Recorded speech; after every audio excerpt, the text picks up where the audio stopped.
दोस्तों, बहुत समय पहले की बात है। किसी नगर में एक युवक रहता था। वह युवक बहुत ही शर्मीला था। वह इतना शर्मीला था कि जब भी उसके सामने कोई नया व्यक्ति आकर खड़ा होता तो वह उससे बात तक नहीं करता था। यहाँ तक कि जिन्हें वह जानता था, पहचानता था, उनसे भी बात करने में उसे बहुत शर्माया करता था।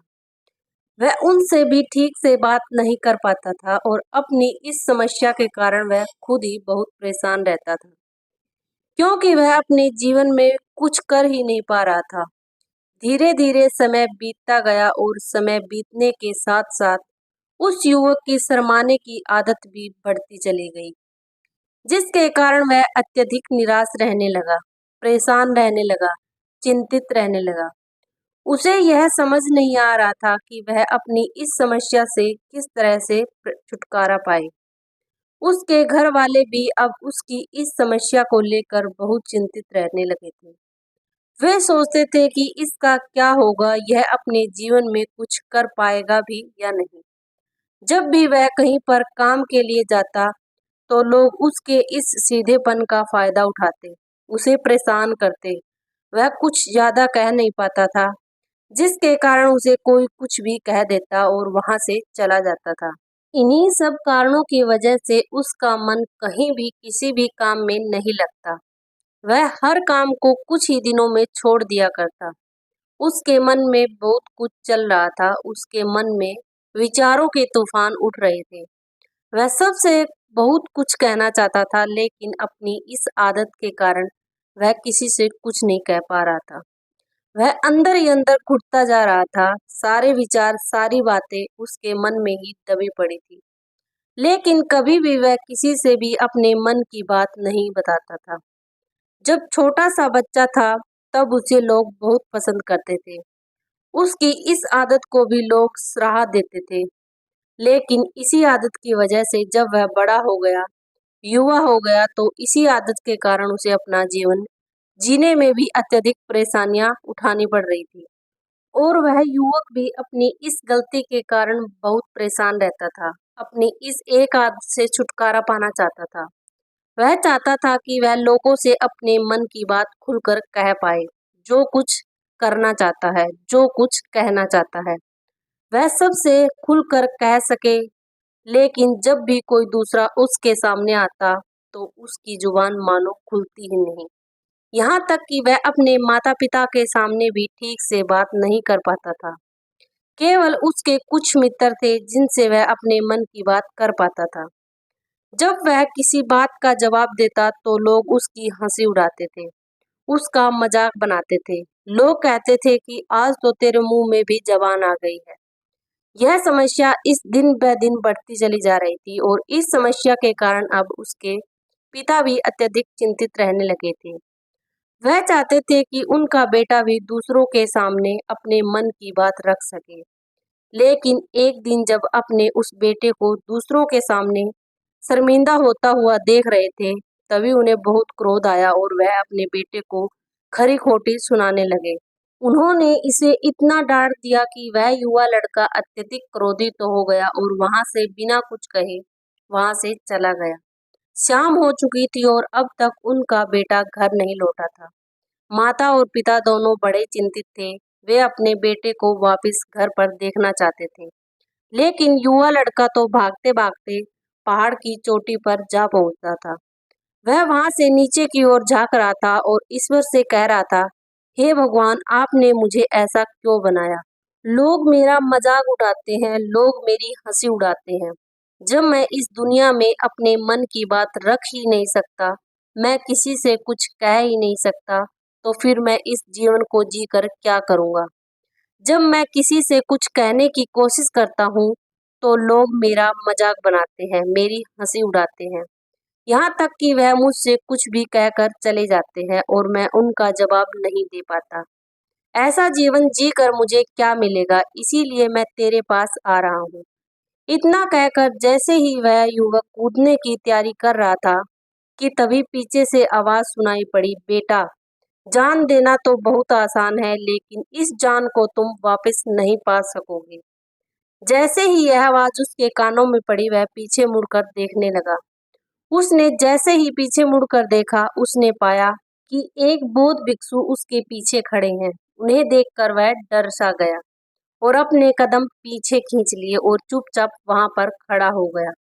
अपनी आदत के कारण वह उनसे कुछ कह नहीं पा रहा था। तभी वो भिक्षु उस युवक से कहते हैं, बेटा क्या बात है, आखिर तुम यहाँ पर क्या कर रहे हो और तुम अपने इस जीवन को क्यों समाप्त करना चाहते हो?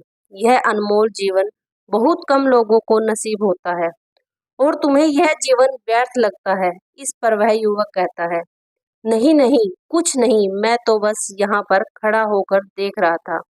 तभी भिक्षु उस युवक से कहते हैं, बेटा मैं जानता हूँ कि तुम यहाँ पर क्या करने आए थे। तुम मुझसे कुछ नहीं छुपा सकते, लेकिन मैं चाहता हूँ कि तुम अपनी समस्या मुझसे खुद बताओ। तभी मैं उसका समाधान तुम्हें बता पाऊंगा। यदि तुम चाहते हो कि कोई तुम्हारी मदद करे, तो उसके लिए पहले तुम्हें ही आगे बढ़ना होगा। यदि तुम चाहते हो कि मैं तुम्हारी समस्या का समाधान करूं, तो तुम्हें मुझे अपनी समस्या बतानी होगी, वरना मैं कुछ नहीं कर सकूंगा। उन बौद्ध भिक्षु की यह बात सुनकर वह युवक कहता है, नहीं नहीं, मैं ठीक हूँ, मैं सच कह रहा हूँ।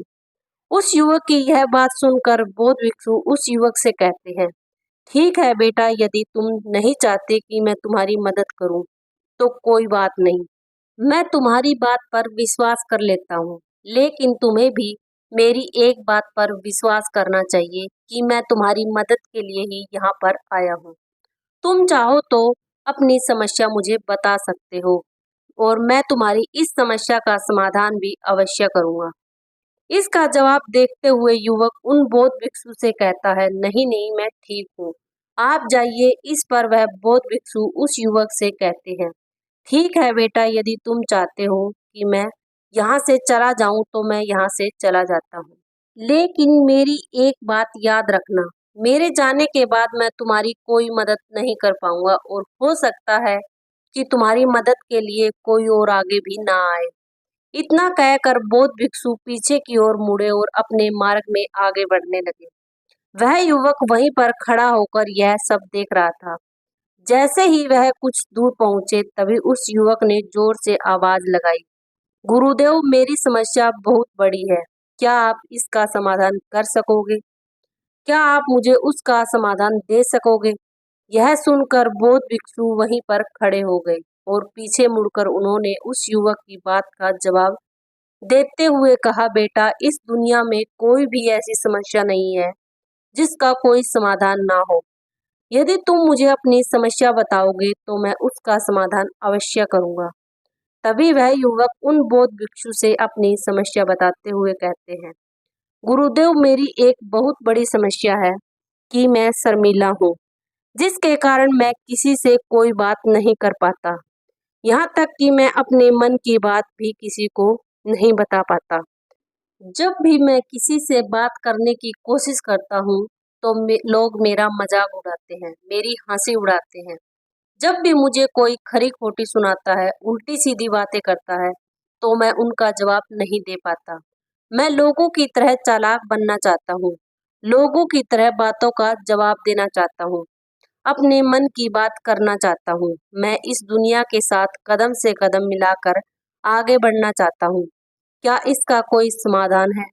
उन बौद्ध भिक्षु ने उस युवक की सारी बातें ध्यानपूर्वक सुनी और फिर जवाब देते हुए कहते हैं, बेटा, जरूरत से ज्यादा शर्मीला होना, इसका अर्थ यह है कि तुम्हारे अंदर कोई डर है जिसे तुम पहचान नहीं पा रहे हो, जिसका कारण उसका समाधान करने में भी असमर्थ है। शर्म करना अलग बात है और डरना अलग। जब हमारे भीतर डर होता है, तब हम कहीं भी किसी से भी कोई भी बात नहीं कर सकते। हमें चारों तरफ केवल डर ही डर नजर आता है और हम हर जगह से डरते ही रहते हैं, लेकिन इसे शर्माना नहीं कहते। शर्म तो बस एक हद तक हमें चुप रख सकती है। फिर वह बौद्ध भिक्षु उस युवक से कहते हैं, बेटा, तुम सबसे अधिक किससे शर्माते हो? युवक इसका जवाब देते हुए कहता है, गुरुवर, मुझे अपने पिता से बात करने में बहुत शर्म आती है। मैं उनके सामने कुछ बोल ही नहीं पाता। तभी वह बौद्ध भिक्षु उस युवक से कहते हैं, अच्छा, तो यह बताओ, जब तुम अपने पिता से बात कर रहे होते हो या फिर बात करने का प्रयास कर रहे होते हो, तो तुम्हारे मन में कैसे ख्याल आते हैं? युवक इसका जवाब देते हुए कहता है, गुरुवर, जब मैं अपने पिता से बात करने का प्रयास करता हूँ, तो मुझे ऐसा लगता है कि मानो मेरे पिता अभी मुझे डांट देंगे, मुझ पर क्रोध करेंगे, मुझसे नाराज हो जाएंगे, और कहीं ना कहीं मुझे यह भी लगता है कि मैं कुछ गलत बात ही करूंगा। यहाँ तक कि मेरे मन में ऐसे भी ख्याल आते हैं कि शायद मेरे पिता मुझसे प्यार ही ना करते। परंतु गुरुवर, आप कहते हैं कि शर्म अलग है और डरना अलग बात है, तो क्या कोई ऐसा उपाय है जिससे मुझे डर ही ना हो, या कोई ऐसा रास्ता जिससे मेरे अंदर का यह डर पूरी तरह से समाप्त हो जाए? कृपया करके मुझे इस समस्या का समाधान बताइए। मुझे अपने इस डर से बाहर निकलना है। मुझे लोगों की तरह अपने इस जीवन को खुलकर जीना है। उस युवक की यह सारी बातें सुनकर बौद्ध भिक्षु उस युवक से कहते हैं, जाओ और अपने पिता से कहो कि मुझे कुछ काम करना है और उसके लिए मुझे आपसे कुछ धन चाहिए। यदि तुम उनसे धन मांगने में कामयाब हो गए, तो मैं तुम्हें तुम्हारी समस्या का समाधान अवश्य बताऊंगा। वह युवक काफी घबरा गया। उसने उन गुरुवर से कहा, हे गुरुवर, मुझे यह कार्य ना दीजिए। मैं उनसे कुछ नहीं कह पाता, उनके सामने तो मेरी बोलती ही बंद हो जाती है। मैं उनसे धन भला कैसे मांगूंगा? यह बात सुनकर बौद्ध भिक्षु उस युवक से कहते हैं, तब तो तुम्हारी समस्या का कोई भी समाधान नहीं है और ना ही तुम कभी भी अपने जीवन को खुलकर जी पाओगे। यह बात सुनकर युवक उन भिक्षुओं से कहता है, गुरुवर, ऐसा ना कहें, कृपया करके मुझे कोई और कार्य बताइए, कोई ऐसा कार्य जिससे मेरे अंदर का डर पूरी तरह से समाप्त हो जाए। कोई ऐसा समाधान बताइए। इसका इलाज देते हुए वह बौद्ध भिक्षु उस युवक से कहते हैं, बेटा, यदि तुम्हें अपने अंदर के डर को समाप्त करना है, तो पहले तुम्हें मेरा यह कार्य करना होगा जो मैंने तुम्हें कहा है। वह युवक घबराकर काफी देर सोच विचार करने के बाद पूर्ण गुरुवर से कहता है, ठीक है, यदि आप चाहते हैं कि मैं इस कार्य को करूं, तो मैं इसे करने का पूरा प्रयास करूंगा। इतना कहकर वह युवक अपने घर लौट जाता है। उसे देखकर उसके माता पिता बहुत खुश हो जाते हैं और वह युवक अपने पिता से डरते डरते कहता है, पिताजी, मुझे आपसे कुछ बात कहनी है। इस पर उसके पिता कहते हैं, बोलो, क्या बात है? युवक आगे कहता है, पिताजी, मैं कुछ काम करना चाहता हूँ और उसके लिए मुझे आपसे कुछ धन चाहिए। क्या आप मुझे कुछ धन दे सकते हैं? इतना सुनकर उस युवक के पिता ने उसकी ओर ध्यान से देखा। काफी देर देखने के बाद वह खुशी से झूम उठे और तुरंत ही उन्होंने कुछ धन अपने पुत्र के हाथों पर रख दिया और कहने लगे, बेटा, इतना धन काफी है कि तुम्हें और चाहिए? इसके जवाब में वह युवक अपने पिता से कहता है, नहीं नहीं पिताजी, इतना काफी है, मैं इतने से काम चला लूंगा। वह युवक को उस धन को लेकर तुरंत दौड़ा दौड़ा उन बौद्ध भिक्षु के पास लौटा और जो धन उसने अपने हाथों में ले रखा था उसे दिखाते हुए वह कहता है, गुरुवर, जैसा आपने कहा था, मैं धन लेकर आपके पास आ चुका हूँ। मैंने अपने पिता से धन मांग लिया है। अब मुझे आप मेरी समस्या का समाधान बताओ। तभी बौद्ध भिक्षु उस युवक से कहते हैं, अरे, इतनी जल्दी क्या है? अभी तो तुम्हें मेरे लिए एक और काम करना है, तभी मैं तुम्हें तुम्हारी समस्या का समाधान अवश्य बताऊंगा। और यदि तुम मेरे लिए इस कार्य को पूरा नहीं कर सके, तो मैं तुम्हें कभी भी तुम्हारी समस्या का समाधान नहीं बताने वाला। तभी वह युवक उन बौद्ध भिक्षुओं से कहता है, हे गुरुवर, अभी तो मैंने आपके लिए एक कार्य किया है, अभी आप मुझे एक और काम करने के लिए कह रहे हैं। तभी बौद्ध भिक्षु उस युवक से कहते हैं, हाँ, तुम्हारे लिए एक और काम करना ही होगा। वह युवक एक बार फिर से काफी देर सोच विचार कर उन बौद्ध भिक्षु से कहता है, अच्छा ठीक है, बताइए अब मुझे क्या करना है? इसके जवाब में बौद्ध भिक्षु उस युवक से कहते हैं, जाओ और यह धन जो तुमने अपने पिता से मांग कर लाया है, इस धन को वापस अपने पिता को लौटा दो और साथ साथ यह भी कहना कि पिताजी, मैं अभी काम करना नहीं चाहता हूँ, लेकिन जब समय आएगा तो मैं आपसे यह धन वापस ले लूंगा और उससे अपना काम पूरा करूंगा। यह बात सुनकर युवक एक बार फिर से ऊपर से नीचे तक पूरी तरह कांप गया और कहने लगा, गुरुवर, आप मुझे कोई और काम सौंप दीजिए, मैं उसे जरूर करूंगा। लेकिन अब यदि मैं धन लेकर उनके पास वापस आ गया तो वह सोचेंगे मेरे बारे में तो शर्मिंदा हो जाऊंगा उनके सामने, इसीलिए गुरुवर कृपा करके मुझे कोई और काम दे।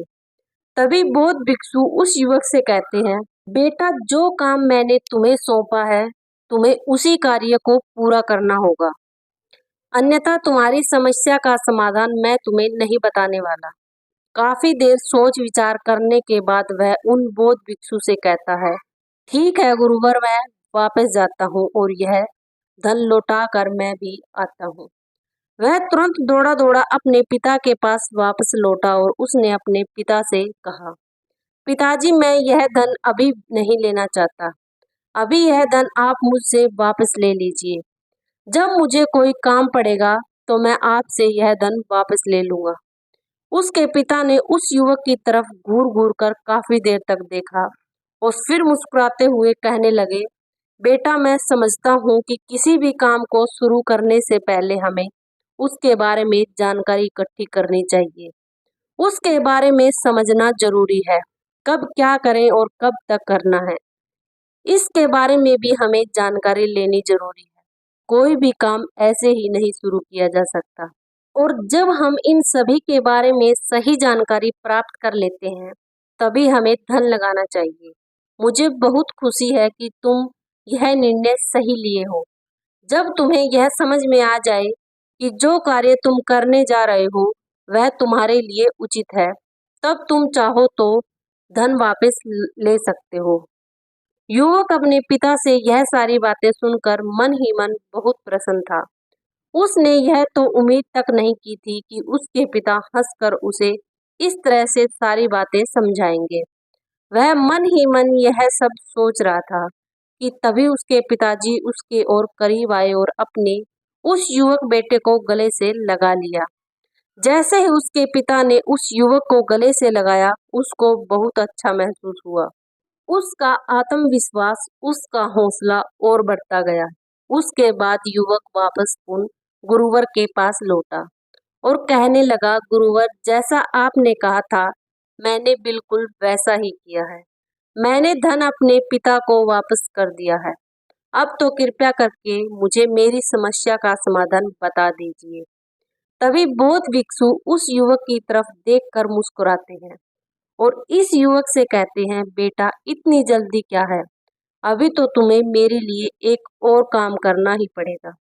वह युवक कहता है, महाराज, आप आखिर मुझसे बार बार इस तरह से काम क्यों करवा रहे हैं? क्या आपके पास मेरी समस्या का कोई समाधान नहीं है? कहीं आप मुझे बेवकूफ तो नहीं बना रहे हैं, जिस तरह से लोग मुझे बेवकूफ बनाते हैं? क्या आप भी मेरे साथ वही तो नहीं कर रहे हैं? आपने कहा जाओ अपने पिता से पैसे मांग कर लाओ, मैंने पैसे मांग कर लाए। आपने फिर कहा जाओ यह पैसे अपने पिता को लौटा कर आओ, मैंने आपके कहे अनुसार बिल्कुल वैसा ही किया। और अब आप कह रहे हैं कि मैं आपके लिए एक काम और करूं। नहीं, यह मुझसे नहीं होगा। तभी बौद्ध भिक्षु उस युवक की तरफ देखकर मुस्कुराते हैं और कहते हैं, बेटा, बस यह आखिरी काम है और यह बहुत ही सरल काम है। तुम जैसा ही इस कार्य को पूरा करोगे, मैं तुम्हें वचन देता हूँ कि मैं तुम्हारी समस्या का समाधान तुम्हें अवश्य बताऊंगा। इस पर वह युवक फिर से एक बार सोच विचार करता है और उन बौद्ध भिक्षु से कहता है, ठीक है, लेकिन यह आखिरी काम जो मैं आपके लिए करूंगा, बताइए मुझे क्या करना है। तभी बौद्ध भिक्षु एक मूर्ति निकालकर उस युवक के हाथ में थमा देते हैं।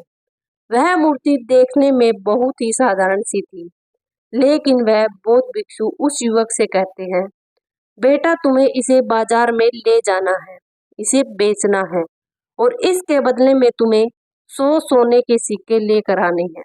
जब तुम यह करने में सफल हो जाओगे तभी मैं तुम्हें तुम्हारी समस्या का समाधान बता पाऊंगा। वह युवक उस मूर्ति को अपने हाथ में लेकर बड़े ही गौर से देखता है और उस बौद्ध भिक्षु से कहता है, हे गुरुवर, यह तो बड़ी ही साधारण सी मूर्ति लग रही है, मानो मिट्टी की बनाई गई। इसके लिए भला 100 सोने के सिक्के मुझे कौन देगा? कहीं आपका माथा फिर तो नहीं गया है? इसके 1 या 2 सोने के सिक्के मिल जाए वही बहुत है, लेकिन इसके लिए 100 सोने के सिक्के कोई नहीं देगा। तभी बौद्ध भिक्षु उस युवक से कहते हैं, बेटा, मैंने जो तुम्हें काम सौंपा है, यदि तुम उसे पूरा करोगे तभी तुम्हें तुम्हारी समस्या का समाधान मिल पाएगा, अन्यथा तुम चाहो तो अपने घर लौट सकते हो, फिर से वही अपने पुराने जीवन में जा सकते हो। लोग तुम्हारा मजाक बनाते हैं, लोग तुम्हें डराते हैं, सताने में तुम्हें यहाँ अपने डर को निकालने में तुम्हारी मदद कर रहा हूँ। तुम मेरे यहाँ काम करके अपने डर को धीरे धीरे भगा पाओगे। मेरे इस काम को पूरा कर दो, तुम्हें सब समझ आ जाएगा। वह युवक उन बौद्ध भिक्षुओं की बात सुनकर मन ही मन यह विचार करता है कि मुझे तो मेरी समस्या का समाधान किसी भी हालात में चाहिए, जिस कारण वह उस मूर्ति को उठाकर बाजार की ओर चल पड़ता है। बाजार पहुंचकर वह एक जगह चुपचाप उस मूर्ति को लेकर खड़ा हो जाता है और इंतजार करने लगता है कि कोई आएगा और उसे उस मूर्ति के बारे में पूछेगा, और तब वह उस मूर्ति के लिए 100 सोने के सिक्के की मांग करेगा। देखते ही देखते काफी समय बीत गया, लेकिन अभी तक उसके पास कोई भी व्यक्ति नहीं आया था। उसने आसपास देखा तो लोग चिल्ला चिल्ला कर अपने सामानों को बेच रहे थे, जोर जोर से आवाज लगा रहे थे। उसने भी सोचा, यदि मुझे अपनी इस मूर्ति को बेचना है तो मुझे भी जोर जोर से आवाज लगानी हो। उस युवक ने चिल्लाना शुरू किया, लेकिन वह इतनी जोर से नहीं चिल्ला रहा था। उसकी आवाज उसे खुद तक सुनाई नहीं दे रही थी, तो भला उसकी आवाज को दूसरे कैसे सुनते, जिस कारण उसे कोई भी व्यक्ति खरीदने के लिए तैयार नहीं था। धीरे धीरे शाम का समय हो चुका था और उस व्यक्ति को यह डर था कि कहीं वह बौद्ध भिक्षु वहां से कहीं चला न जाए, अन्यथा उसे उसकी समस्या का समाधान कौन देगा। यह सोचकर उसने जोर जोर से आवाज लगानी शुरू की कि 100 सोने के सिक्के में यह मूर्ति ले लो। उसकी आवाज सुनकर लोग उसके पास आने लगे और उससे यह सवाल करने लगे, इस मूर्ति में ऐसा क्या है जो तुम इसके लिए 100 सोने के सिक्के की मांग कर रहे हो? इसके अंदर ऐसा कुछ तो खास होगा ही।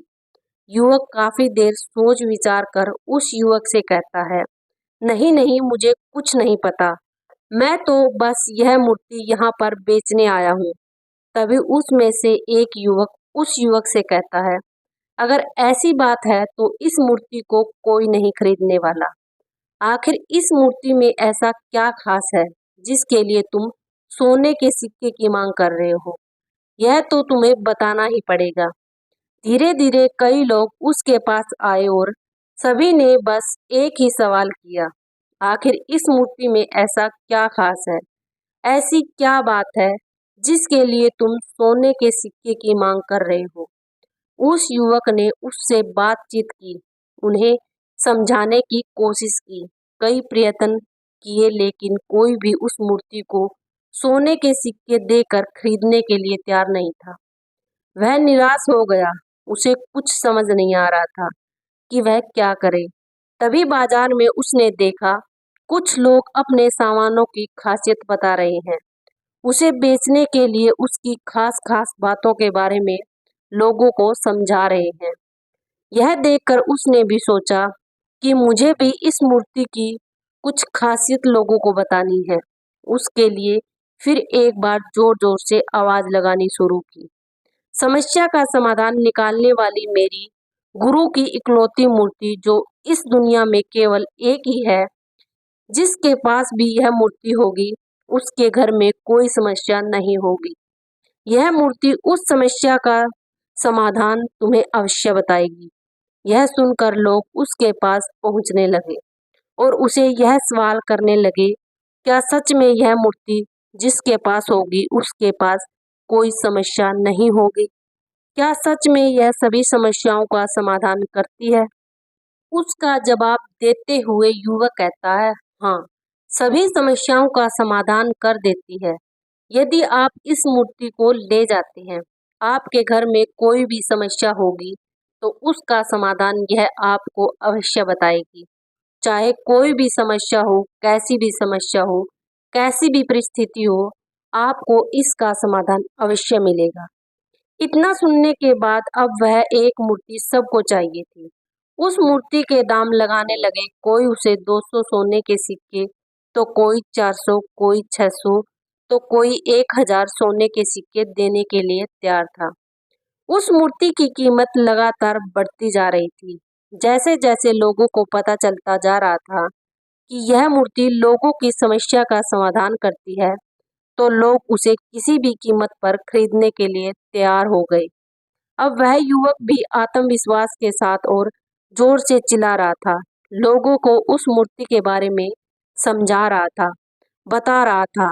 अब उनके मन में कोई डर नहीं था। वह लोगों को उस मूर्ति के बारे में पूरे आत्मविश्वास के साथ बिना घबराए उस मूर्ति की खासियत बताने में लगा हुआ था, जिसके कारण लोग उस पर भरोसा कर रहे थे और वह भरोसा लोगों की नजरों में नजर भी आ रहा था। जैसे जैसे अंधेरा होता गया, लेकिन लोगों की भीड़ कम होने का नाम ही नहीं ले रही थी। लोग उस मूर्ति को खरीदना चाहते थे। उस युवक ने जोर से आवाज लगाई कि मुझे क्षमा करें, यह मेरी गुरु की मूर्ति है और मैं इसे बेचना नहीं चाहता। इतना कहकर वह युवक उस मूर्ति को लेकर वापस खाली हाथ लौट आया और उन गुरुवर के पास पहुंचा और उन गुरुवर से कहने लगा, हे गुरुदेव, आपका बहुत बहुत धन्यवाद। इस मूर्ति ने मेरी समस्या का समाधान कर दिया। मुझे समझ में आ गया कि मेरी क्या समस्या थी।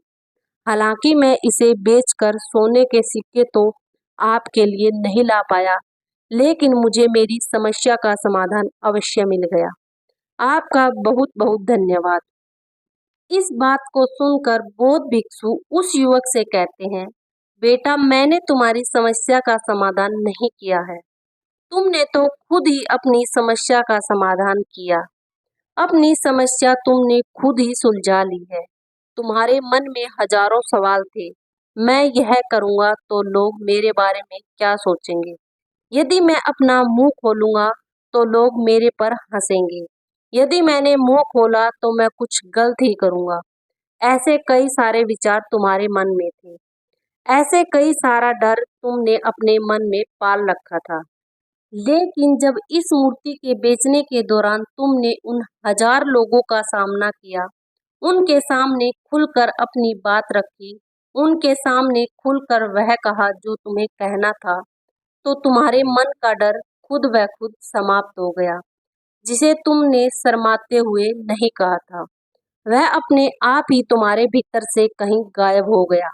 युवक अपने गुरु को यह बात सुनकर अपने गुरुवर से कहता है, गुरुवर, आप सही कहते हैं।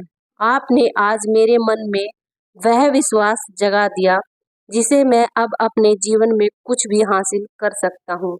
आपका बहुत बहुत धन्यवाद। डर को धीरे धीरे खत्म करने से ना ही आपको शर्म आएगी और ना ही डर लगेगा, और जब आपके भीतर का डर हमेशा के लिए समाप्त हो जाएगा, तो आप अपने जीवन में जो भी कुछ करना चाहते हैं, जो भी कुछ पाना चाहते हैं, उसका रास्ता आपके लिए पूरी तरह से साफ हो जाएगा और आप अपने मार्ग पर तेजी से आगे की ओर बढ़ने में सक्षम भी हो जाएंगे।